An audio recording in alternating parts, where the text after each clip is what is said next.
Hello, what's up guys? This is Mom and Paul and you are watching Dr. Pharmacist. Today we will be having an entirely different session. Right now we are at the epicenter of all the activities that are happening in Believers Church Medical College Hospital, the Directorate. Today we will be looking into the mind of a doctor and understand what he thinks of a Pharm.D, what he expects out of a Pharm.D and what advice he has for future Pharm.Ds. We will be meeting one of the greatest hepatologists the country has ever seen, Dr. George Chandy Matteethra, who is also the Director and CEO of Believers Church Medical College Hospital. He has received the most prestigious award that a medical doctor can attain in our country, the BC Roy Award. Now let's meet him. Good morning, sir. It's an honor to meet you. We would like to know your perspective about the Pharm.D course and us clinical pharmacists. What do you think of us? Mom, I am very impressed with the concept and the program. What I like about the Pharm.D courses is that it's a 6-year program, out of which 4 years you are in the wards learning.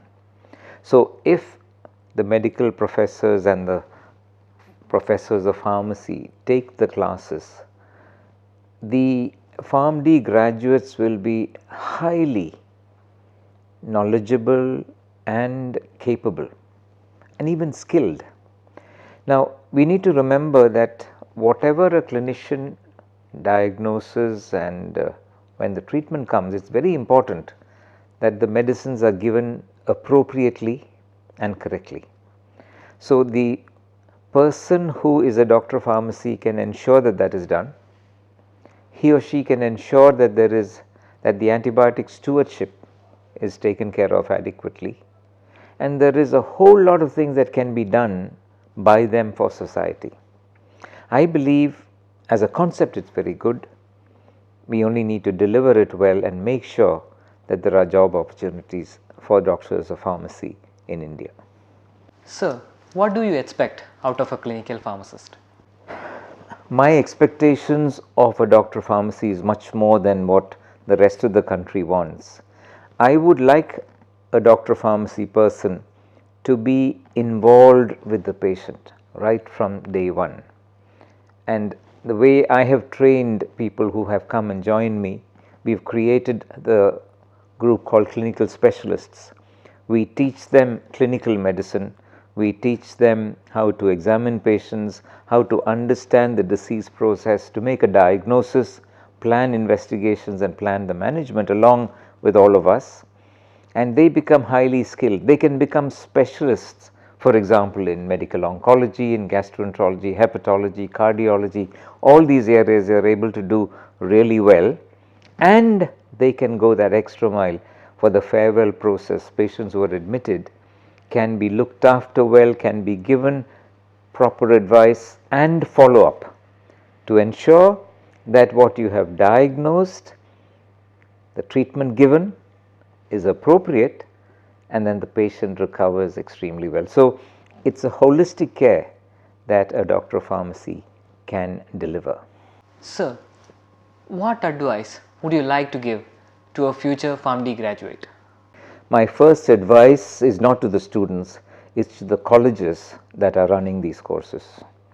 I would be very keen that these courses do not become money making endeavors. It's very important to remember that these are bright children who have taken up this as a career. It's important to give them the knowledge and skills to be able to deliver properly, and therefore I would be very keen that the teaching is done by, yes, doctors of pharmacy, but also by the medical fraternity, to be able to give them an overall better understanding of the disease process and the management. That's my first thought. The second is that in the present milieu, it's important that people who are passing out from these many colleges find places, and if there are no places, to look for specialist opportunities. And here at the Believers Church Medical College Hospital, we create positions for clinical specialists who are clinically very sound and they can really develop into good doctors. The third thought I have is those of the trainees, the doctors of pharmacy who have other skills, they need to develop those, because there's plenty that can be done in this area in terms of antibiotic stewardship, in terms of pharmacokinetics, in terms of how this the industry, the pharmaceutical industry, can be given a fillip to become really good.